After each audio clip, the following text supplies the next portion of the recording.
ഈ യു.കെയിൽ വന്നപ്പം ഈ ഡോഗിനെ കുറിച്ച് എങ്ങനെയാണ് മനസ്സിലായത്? ഡോഗിനെ എങ്ങനെ വാങ്ങിക്കണം, ഇതൊക്കെ റിസർച്ച് ചെയ്തു എങ്ങനെയാണ് തുടങ്ങി? അങ്ങനെ റിസർച്ച് ചെയ്തിട്ടൊന്നും പോയി എടുത്തതല്ല. നമുക്ക് ആഗ്രഹം ഉണ്ടായിരുന്നു, അത്യാവശ്യം കാര്യങ്ങൾ നമുക്ക് അറിയാമായിരുന്നു ആ സമയത്ത്. ഇവിടെ പിന്നെ എന്നാ പറയണേ, വന്ന് ഏകദേശം 5-6 വർഷം കഴിഞ്ഞതിന് ശേഷം, ഞങ്ങളുടെ കല്യാണം കഴിഞ്ഞ ആദ്യത്തെ വർഷം നമ്മൾ ആദ്യത്തെ പപ്പീനെ എടുക്കുന്നത്. അപ്പോൾ എന്ന് പറഞ്ഞിട്ടുണ്ടെങ്കിൽ ആ സമയത്തൊക്കെ നമ്മൾ ഈ പാർക്കിൽ പോകുന്ന സമയത്ത് ഓരോരുത്തരെ കാണും. അപ്പോൾ ഈ വായൊക്കെ കിടക്കും. അപ്പം അങ്ങനത്തെ അത് ഒത്തു വന്നു കഴിയുമ്പോൾ നമ്മൾ ആ പപ്പീനെ പോയി എടുത്തതാണ്. തീരെ പൊടിക്കുഞ്ഞായിരുന്നു. ഇവിടെ ഇങ്ങനെ മാറിൽ വട്ടം പിടിച്ചിട്ടാണ് കൊണ്ടുവന്നത്. ആ സമയത്ത് നമ്മൾ പപ്പീനെ എടുക്കണം, നമ്മൾ കാണാൻ പോയതാണ് സത്യത്തിൽ പപ്പി ഉണ്ടെന്ന് പറഞ്ഞിട്ട്. അപ്പം എടുക്കണം എന്നുള്ളൊരു ധാരണയിലോ കാര്യങ്ങളിലോ പോയതല്ല. അവിടെ ചെന്ന് പപ്പീനെ എടുത്ത് പിന്നെ വന്നിട്ടാണ് ഓരോ സാധനങ്ങളും അവിടെ എവിടെയും പോയി വാങ്ങിച്ച് പിന്നെ ടെൻഷനായി. പിന്നെ അവിടെ എവിടെയും പോയി വാങ്ങിച്ച് പിന്നെ അവിടെ നിന്ന് ഓരോ കാര്യങ്ങൾ ഗ്രാജുവലി കാര്യങ്ങളെല്ലാം സെറ്റ് ചെയ്ത് വരുമായിരുന്നു. അപ്പം ആദ്യം തുടങ്ങിയത് അവനിൽ നിന്നാണ്. അതിനുശേഷം പിന്നെ ഇവളായി. ഇവളിൽ വന്നിട്ട് ഇപ്പൊ അതിനുശേഷമാണ് മറ്റേ ആള്. അത് പപ്പിയാണ്, നമ്മുടെ പപ്പിയാണ്, ഓൺ പപ്പിയാണ്. അതാണ് മാഗ്നാസ്റ്റിഫ്.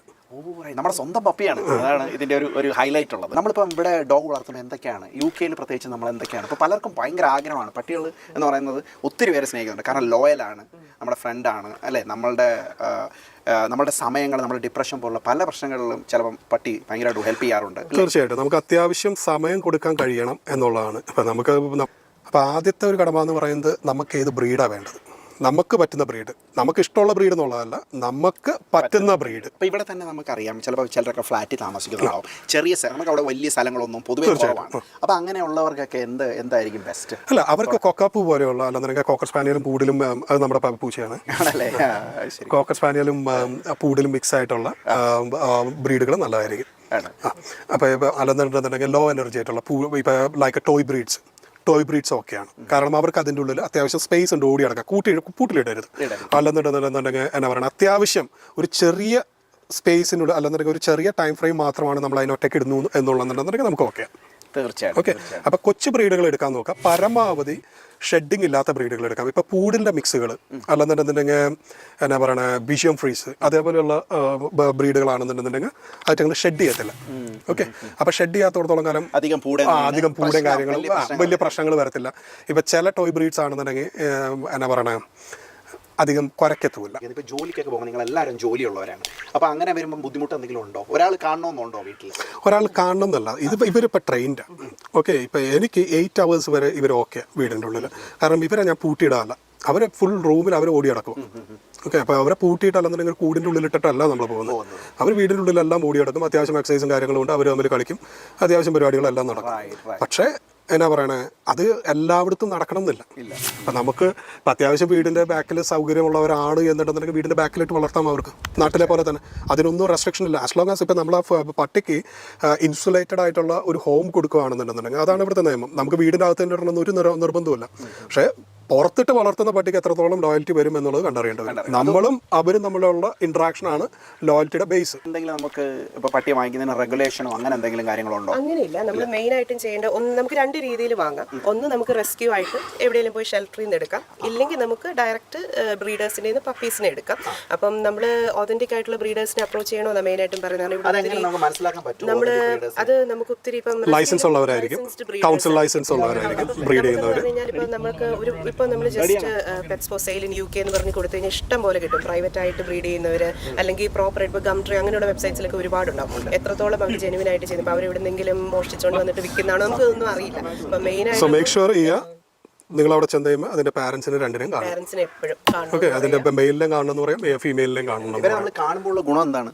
നമുക്ക് അതിന്റെ ക്യാരക്ടർ അറിയാം. കാരണം വളർന്നു വരുമ്പോൾ ആ പപ്പി എന്തായാലും ഇവരുടെ ഫീച്ചേഴ്സ് എന്തായാലും അതാണ് ഇതിന്റെ ഒരു കോർ എലമെന്റ്. മെന്റൽ സ്റ്റെബിലിറ്റി, അതേപോലെയുള്ള കാര്യങ്ങൾ. നമുക്ക് പപ്പിനെ കണ്ടു കഴിഞ്ഞാൽ ഒത്തിരി അഗ്രസീവ് ആയിട്ടുള്ള, അല്ലെന്നുണ്ടെങ്കിൽ അതിന്റെ തളരെ കണ്ടു കഴിയുമ്പോൾ അതിന്റെ ഇപ്പൊ തളരെ കണ്ടു കഴിഞ്ഞാൽ അതിന്റെ ബാക്ക് പ്രശ്നമുള്ളതാണോ, ഹിപ്പിന് പ്രശ്നമുള്ളതാണോ, അത് നടക്കുമ്പോൾ അല്ലെന്നുണ്ടെങ്കിൽ ചാടുമ്പോൾ നമുക്കറിയാം.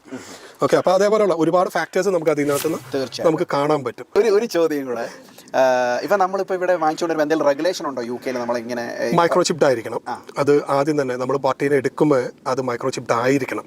അതേപോലെ വാക്സിനേറ്റഡ് ആയിരിക്കണം. അതിപ്പോഴും ഞാൻ കണ്ടുവരുന്ന ഒരു കാര്യം എന്ന് പറഞ്ഞിട്ടുണ്ടെങ്കിൽ ആദ്യത്തെ വാക്സിൻ കഴിഞ്ഞ് 2ാമത്തെ വാക്സിൻ നിങ്ങൾ എടുത്തോളാൻ പറഞ്ഞിട്ടാണ് കൊടുക്കുന്നത്. സത്യത്തിൽ അതല്ല ചെയ്യാവുന്നത്. ഓക്കെ. ബോത്ത് വാക്സിൻസ് കഴിഞ്ഞ് ഒരാഴ്ചയോളം കഴിഞ്ഞിട്ട് വേണം നമ്മൾ പപ്പിനെ പോയി എടുക്കാൻ. അപ്പോൾ ഏകദേശം 11ാമത്തെ ആഴ്ച വേണം നമ്മൾ പപ്പിനെ എടുക്കുമ്പോൾ. നമ്മൾ പപ്പിനെ കൊടുക്കുമ്പോൾ അങ്ങനെയാണ്. ഞാൻ കാരണം ഓരോ വാക്സിൻ എടുക്കുമ്പോഴും ആ പപ്പിയുടെ എന്നാ പറയുക ഇമ്മ്യൂണിറ്റി കുറയുക. അപ്പോൾ ആ സമയത്ത് എന്ന് പറഞ്ഞാൽ ഏറ്റവും നല്ലത് അമ്മയുടെ കൂടെ നിൽക്കുക എന്നുള്ളതാണ്. അമ്മയുടെ പാല് കുടിച്ച് അമ്മയുടെ കൂടെ നിൽക്കുക എന്നുള്ളത്. അപ്പോൾ എന്ന് പറഞ്ഞിട്ടുണ്ടെങ്കിൽ ഇപ്പോൾ രണ്ടാമത്തെ വാക്സിനേഷൻ കഴിഞ്ഞ് കഴിയുമ്പോൾ അത് ഫുള്ള് റെഡി ആവത്തുള്ളൂ. ഇവിടുത്തെ പുറത്തുനിന്നുള്ള അല്ലെന്നുണ്ടെങ്കിൽ കനൽ കഫ് അപ്പോൾ എടുക്കത്തില്ല. ബാക്കിയുള്ള ഇതിനോട് അത് ആദ്യത്തെ രണ്ടാമത്തെ വാക്സിനേഷൻ കഴിഞ്ഞ് 4 ദിവസത്തോളം കഴിയണം അതിന് ഇമ്മ്യൂണിറ്റി ബാക്ക് ടു നോർമലിലേക്ക് വരാൻ വേണ്ടിയിട്ട്. അത് നോർമൽ ഇപ്പം നല്ല ബ്രീഡേഴ്സിൻ്റെ അടുത്ത് നമ്മൾ പോയി എടുക്കുകയാണെന്നുണ്ടെങ്കിൽ അവർ എപ്പോഴും പറയും രണ്ടാമത്തെ വാക്സിനേഷൻ കഴിഞ്ഞിട്ടേ നമ്മൾ തരത്തുള്ളൂ. അപ്പോൾ 2 വാക്സിനേഷൻ കഴിയണം.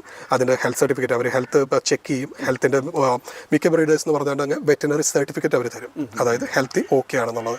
ഇപ്പം ചില ബ്രീഡുകൾ ലൈക്ക് പുതിയ ജർമ്മൻ ഷെപ്പേർഡ്സ് അതേപോലെയുള്ള സാധനങ്ങൾ എടുക്കുന്ന സമയത്ത് അവരുടെ അമ്മേനെ അല്ലെന്നുണ്ടെങ്കിൽ അവരുടെ പാരൻസിൻ്റെ ബോൺ സ്ട്രക്ചർ ചെക്ക് ചെയ്തതിൻ്റെ സർട്ടിഫിക്കറ്റ് അവർ കാണിക്കും. അപ്പോൾ അതുപോലെ തന്നെ ഇന്റർ ബ്രീഡിംഗ് എന്നൊക്കെ പറയുന്ന ഒരു സംഭവം. ഇൻബ്രീഡിങ് അത് ബ്രീഡിംഗ് എന്ന് പറഞ്ഞിട്ടുണ്ടെങ്കിൽ ഇപ്പോൾ അത് ഒരേ ലിറ്ററിൽ നിന്ന് തന്നെ അങ്ങോട്ടും ഇങ്ങോട്ടും ബ്രീഡ് ചെയ്യുന്നത്. ഇപ്പം നമ്മൾ പറയത്തില്ലേ, നമ്മൾ എന്നാ പറയണേ, ആരെയും ഒഫൻഡ് ചെയ്യാൻ പറയുന്നതല്ല.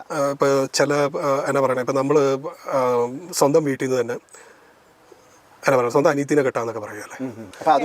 അത് ജനറ്റിക്കൽ ഇഷ്യൂസ്, ഒത്തിരി ജനറ്റിക്കൽ ഇഷ്യൂസ്, ഹെൽത്ത് ഇഷ്യൂസ് അത് നമ്മൾ ശ്രദ്ധിക്കേണ്ടതുണ്ട്.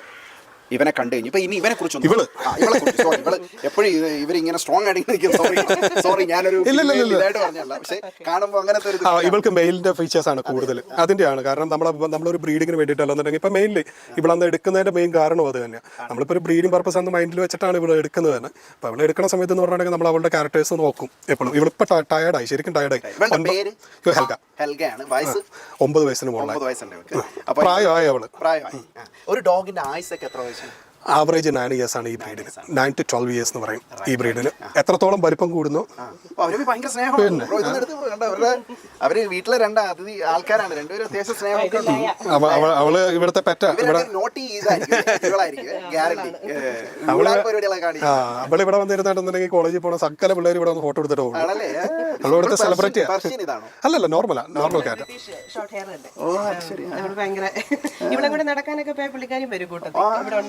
അടിപൊളി അടിപൊളി. സത്യം പറയാം, നമ്മുടെ ലൈഫ് ഇങ്ങനെ ഇതിന്റെ കൂടെ പാസ് ചെയ്ത് അങ്ങ് പോകും. അതുപോലെ തന്നെ UK ഒരു പ്രധാന കാര്യം, ഇവർക്ക് ഭയങ്കര റൈറ്റുകളുണ്ടല്ലേ. ഒരു ചുമ്മാ ഒന്നും നമുക്ക് ഉപദ്രവിക്കാനോ അല്ലെങ്കിൽ ആവശ്യമില്ല നോക്കാനോ ഒന്നും പറ്റൂല അല്ലേ. അങ്ങനെ ഇവരെ പുറത്തിട്ടു ഫുള്ള് നല്ല സ്നോ ആണ്, നമ്മളവരെ പുറത്തിട്ട് വളർത്തിയാൽ ഉറപ്പായിട്ടും കൗൺസിലിംഗ് നമുക്ക് കിട്ടും.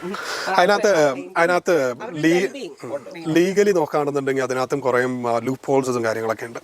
നമുക്ക് സ്നോവിനകത്ത് പുറത്തോട്ട് വളർത്തുന്നതിന് കുഴപ്പമില്ല. ഇപ്പം അവൾക്ക് ആക്സസബിൾ ആയിട്ടുള്ള ഇൻസുലേറ്റഡ് ആയിട്ടുള്ള ഒരു കൂടുണ്ട് ആവശ്യം വരുമ്പോൾ. അവൾക്ക് കിടക്കാൻ നേരത്ത് അവൾക്ക് ഇൻസുലേറ്റഡ് ആയിട്ടുള്ള നല്ല രീതിയിലുള്ള ഫെസിലിറ്റി നമ്മൾ കൊടുത്തിട്ടുണ്ടെന്നുണ്ടെങ്കിൽ ലീഗലി നമ്മളെ കൗൺസിലിനൊന്നും ചെയ്യാൻ പറ്റത്തില്ല. ബട്ട് അയലക്കാർ പ്രശ്നം ഉണ്ടാക്കും. കാരണം അവരെ സംബന്ധിച്ചിടത്തോളം ഇത് നമ്മുടെ നാട്ടിൽ പറയുന്ന പട്ടി എന്നല്ല, അത് മെമ്പർ ഓഫ് ഫാമിലിയാണ്. ഇപ്പം നമുക്ക് അതിനോട് താല്പര്യമുള്ള സമയത്ത് ഇറ്റ്സ് എ ഫാമിലി മെമ്പർ. ഇവിടെ UK അപ്പം അങ്ങനെ ഒരു ഇത് തോന്നിയിട്ടുണ്ടോ? മനുഷ്യനും മൃഗങ്ങളും നമ്മുടെ നാടുമായിട്ട് കമ്പയർ ചെയ്യുമ്പോൾ മനുഷ്യനും മൃഗങ്ങളും എന്ന് പറയുന്നത് കുറച്ചുകൂടെ അടുപ്പം ഉണ്ടായിട്ട് തോന്നിയിട്ടുണ്ട്. അതിനകത്ത് 2-3 കാര്യങ്ങൾ എനിക്ക് തോന്നിയിട്ടുള്ളത്. 2-3 കാര്യങ്ങൾ എന്ന് പറയാൻ കാരണം, ആദ്യത്തെ കാര്യം എന്ന് പറഞ്ഞാൽ നമ്മുടെ നാട്ടിൽ പട്ടീനെ വളർത്തുന്ന ഒരു പർപ്പസിന് വേണ്ടിയിട്ട്, സെക്യൂരിറ്റിക്ക് വേണ്ടിയിട്ട്. അപ്പോൾ പണ്ട് ഇപ്പം ഞാൻ പറയുകയാണെന്നുണ്ടെങ്കിൽ, ഞാൻ ഇപ്പം നേരത്തെ ബൈയുടെ അടുത്തും പറഞ്ഞു, പണ്ടെന്ന് പറഞ്ഞിട്ടുണ്ടെങ്കിൽ പണ്ട് ഇപ്പം നമ്മുടെ ഒരു 2 തലമുറ മുമ്പൊക്കെ എന്ന് പറഞ്ഞിട്ടുണ്ടെങ്കിൽ it was A family member പോലെയായിരുന്നു. കാര്യം അതിനൊരു പർപ്പസ് ഉണ്ടായിരുന്നു. പക്ഷേ പുള്ളി നമ്മുടെ അപ്പൂപ്പനൊക്കെ പുറത്തേക്ക് പോകുന്ന സമയത്ത് പുള്ളിയാണ്ട് കൂടെ പോകും. ഓക്കെ, നമ്മുടെ ഫാമിലി മെമ്പേഴ്സ് അങ്ങോട്ട് പോകുന്ന സമയത്ത് പുള്ളി ആ അറിയത്ത് പോയി കിടക്കണ്ടാവും. അല്ലെന്നുണ്ടെങ്കിൽ ഇപ്പം അവരെ ട്രെയിൻ ചെയ്തിട്ടോ കാര്യങ്ങളൊന്നുമല്ല, പക്ഷേ അവർ നമ്മുടെ കൂടെയാണ് നടക്കുന്നത്. പക്ഷെ അത് നമ്മൾ കാലങ്ങൾ മാറി നമ്മൾ പുതിയ വലിയ കൊട്ടാരം പോലത്തെ വീടുകൾ പണിയാൻ തുടങ്ങി. അപ്പോൾ എന്നാ പറയണേ, ഇതൊരു പ്രശ്നമായി വന്നു തുടങ്ങി. ഇതിൻ്റെ പൂട ഒഴിച്ചിലും കാര്യങ്ങളൊക്കെ. കാരണം നമുക്ക് നീറ്റ് ആൻഡ് ഐഡിയ ആയിട്ട് കിടക്കണം, ആൾക്കാർ വരുന്നവ, ഇതിൻ്റെ സ്മെല്ല് പാടില്ല. അങ്ങനെ വന്നു കഴിഞ്ഞപ്പോൾ പുള്ളി ഒരു കൂട്ടിലേക്ക് മാറിയത്. അല്ല, എനിക്ക് മനസ്സിലായ കാര്യം, നിങ്ങളിവിടെ എനിക്കൊന്ന് നിങ്ങളുടെ മെമ്പറിനെ പോലെ ഞാൻ വന്നപ്പോൾ ഇവിടെ കണ്ടൊരു പ്രധാന കാര്യം, നിങ്ങളുടെ വീട്ടിലെ ഒരാളാണ് ഇവിടെ. അങ്ങനെ അല്ലേ, ആ ഒരു രീതിയാണ് ഞാൻ ഇവിടെ കണ്ടത്. അങ്ങനെ വന്നു കഴിഞ്ഞ് കഴിയുമ്പോൾ എന്ന് പറയുകയാണെങ്കിൽ നമുക്ക് അതിനൊരു സ്പെഷ്യൽ ട്രെയിനിങ്ങോ കാര്യങ്ങളോ വേണ്ട. അത്യാവശ്യം അവർ നമ്മൾ പഠിക്കും, നമ്മൾ അവരെ പഠിക്കും. അവരുടെ ഒരു ബോഡി ലാംഗ്വേജ്, ഇപ്പോൾ നമ്മൾ നമ്മുടെ വീട്ടിൽ നടക്കുന്ന ഒരാളുടെ മുഖം അറിയാൻ നമ്മൾ അറിയാം അല്ലേ. ഇപ്പോൾ നമ്മുടെ കൂട്ടുകാരൻ്റെ മുഖം അറിയാം. കാരണം നമുക്ക് അവരുമായിട്ടുള്ളൊരു ബന്ധമുണ്ട്, നമുക്ക് അവരെ അറിയാം. പക്ഷേ നമ്മളൊരു കൂട്ടിലിട്ട് വളർന്നത്, ഇപ്പോൾ നാട്ടിൽ ഏറ്റവും കൂടുതൽ പ്രശ്നങ്ങൾ വരുന്നതിൻ്റെ ബേസ് അതാണ്. ഇപ്പോൾ ബായ് നേരത്തെ എൻ്റെ അടുത്ത് ചോദിച്ചൊരു കാര്യമാണ്. കാരണം എന്നാ പറയുക, ഒരു പ്രൊഫഷണലിൻ്റെ ആവശ്യം വരുന്നു. കുറേ വർഷങ്ങൾ കഴിഞ്ഞ് കൂട്ടി തന്നെ കിടക്കുന്ന പട്ടി പുറത്തിറക്കാൻ പറ്റുന്നില്ല. കാരണം ബേസ് എന്ന് പറയുന്നത് ഞാൻ നേരത്തെ പറഞ്ഞ പോലെ, ഇപ്പം നമ്മുടെ നാട്ടിലൊരു കൺസെപ്റ്റ്, പഴയൊരു കൺസെപ്റ്റ് എന്ന് പറഞ്ഞാൽ പപ്പീനെ വാങ്ങുക, അതിനൊരു ഇരുട്ടുമുറിയിലിട്ടുക. ഇരുട്ടുമുറിയിലിട്ടാൽ അതിനാ ഒരു എന്നാ പറയുക, ഒരു അഗ്രസീവ്നെസ് അല്ലെന്നുണ്ടെങ്കിൽ അതിനാ ഒരു ശൗര്യവും കാര്യങ്ങളും വരത്തുള്ളൂ എന്നുള്ളതാണ്. എന്നാലേ ആ പട്ടി എന്നെ പ്രൊട്ടക്ട് ചെയ്യുന്നുള്ളതാണ്. ഓക്കെ. പക്ഷേ ഒരൊറ്റ പർപ്പസേ ഉള്ളൂ മനസ്സിൽ. That's correct. അതുകൊണ്ട് വാങ്ങുന്നത് കടിക്കാനാണ് അത് കടിക്കാനാണ് എന്ന് ഞാൻ എല്ലാവരും അടിച്ച് പറയത്തില്ല. കാരണം അതിൻ്റെ ഒരു ബേസ് എനിക്ക് തോന്നുന്നത് എൻ്റെ പട്ടി എന്നെ പ്രൊട്ടക്ട് ചെയ്യണം. എൻ്റെ പട്ടി എന്നെ പ്രൊട്ടക്ട് ചെയ്യണമെന്നുണ്ടെങ്കിൽ അവൻ കടിക്കണം. ഓക്കെ. അല്ലാണ്ട് എല്ലാവരും അറിഞ്ഞിട്ട് അവനെ പോയി കടിക്കുന്നു പറയാനല്ല ആരും ചെയ്യുന്നത്. കാരണം ഒരാൾ എൻ്റെ വീട്ടിലൊരു കള്ളം കയറി കഴിഞ്ഞാൽ നമ്മുടെ നാട്ടിലെ സിറ്റുവേഷൻ അതാണ്. തീർച്ചയായിട്ടും. കാരണം സെക്യൂരിറ്റി ബേസ് ഓരോ കാലാവസ്ഥയുടെ ഓരോ കൾച്ചറൽ ഡിഫറൻസും ഒക്കെ ഉണ്ട്. പക്ഷേ അപ്പൊ എന്തായാലും ഇവിടെ ഇപ്പൊ അങ്ങനത്തെ ഒരു പ്രശ്നം വരുന്നില്ല. ഒരു പരിധി വരെ വരുന്നില്ല എന്നല്ല, ഒരു പരിധി വരെ കുറവാണ്. പിന്നെ എന്ന് പറഞ്ഞിട്ടുണ്ടെങ്കിൽ ആ ബ്രീഡുകൾ ഇപ്പൊ ഈ ബ്രീഡ് ആവട്ടെ, വർക്കിംഗ് ബ്രീഡ് ആവട്ടെ, റോട്ട് വീലർ ആവട്ടെ, അങ്ങനെയുള്ള ബ്രീഡിന് ഇത്രയും അടച്ചുപൂട്ടി അല്ലെന്നുണ്ടെങ്കിൽ അങ്ങനെ വളർത്തേണ്ട ഒരു ആവശ്യമില്ല. അങ്ങനെ വന്നു കഴിയുമ്പോൾ ഇത് അഗ്രസീവ് ആവുന്നത്. അങ്ങനെ വന്നു കഴിയുമ്പോഴാണ് ഇപ്പൊ ഈ ഞാൻ നേരത്തെ പറഞ്ഞ പോലെ ആ ഓണർ അല്ലെന്നുണ്ടെങ്കിൽ ആ വീട്ടിലുള്ള ഏതെങ്കിലും ഒരു മെമ്പർ അതിന് ഫുഡ് കൊടുക്കാൻ പോയപ്പോഴോ അല്ലെന്നുണ്ടെങ്കിൽ അതിനൊന്ന് പുറത്തേക്ക് ഇറക്കാൻ ശ്രമിച്ചപ്പോഴോ ഒന്ന് കമ്മാൻ ശ്രമിച്ചു കാണും, അല്ലെന്നുണ്ടെങ്കിൽ അവന് നേരെ ഒന്ന് കുറച്ച് കാണും. പട്ടീനെ അറിയാത്തോടത്തോളം കാലം അവൻ്റെ ഉള്ളിലേക്ക് പേടി വന്നു. പിന്നെ കാരണം അവൻ ഫുഡൊക്കെ കൊടുത്ത ഒരു മാതിരി ആചാരവാഹു പോലെ, ഞാൻ പറഞ്ഞില്ലേ സിംഹം പോലെ ഒരു പട്ടീനെ ആയിരിക്കും വളർത്തി വെച്ചിരിക്കുന്നത്. ആ പട്ടി സ്വന്തം നേരെ ചാറുന്ന സമയത്ത് അവൻ്റെ ഉള്ളിൽ പേടി വന്നു. പിന്നെ അവൻ ഇറക്കത്തില്ല പുറത്ത്, കൂട്ടിലേക്ക് ഫുഡ് വെച്ച് കൊടുത്തു. അവിടുത്തെ റിലേഷൻ പോയി. ഇപ്പൊ ഞാൻ എന്റെ പട്ടിയുടെ അടുത്ത് പോയി പേടി കാണിച്ചിട്ടുണ്ടെങ്കിൽ മെയിൽ ഡോഗ് ആണെന്നുണ്ടെങ്കിൽ സ്പെഷ്യലി അവൻ ചാർജ് എടുത്തു. തീർച്ചയായിട്ടും ആൽഫ ബീറ്റ എന്ന് പറഞ്ഞിട്ട് അവരുടെ അവൻ ആൽഫയായി. പിന്നെ അവൻ പറയണതാണ് ഇവൻ കേൾക്കാൻ. തീർച്ചയായിട്ടും. അപ്പോഴാണ് അസുഖം വന്നു അപ്പൊ തന്നെ അടുത്ത ആൾ ചാർജ് എടുക്കുക. അതല്ലേ അവരുടെ ഒരു നാച്ചുറൽ ഓർഡർ. അവർ വൈൽഡിൽ താമസിക്കും. നമ്മള് വീക്കാണ്, അല്ലെ നമുക്ക് അവരെ കൺട്രോൾ ചെയ്യാൻ പറ്റുന്നില്ല എന്ന് പറയുമ്പോൾ ദേ ടേക്ക് ചാർജ്.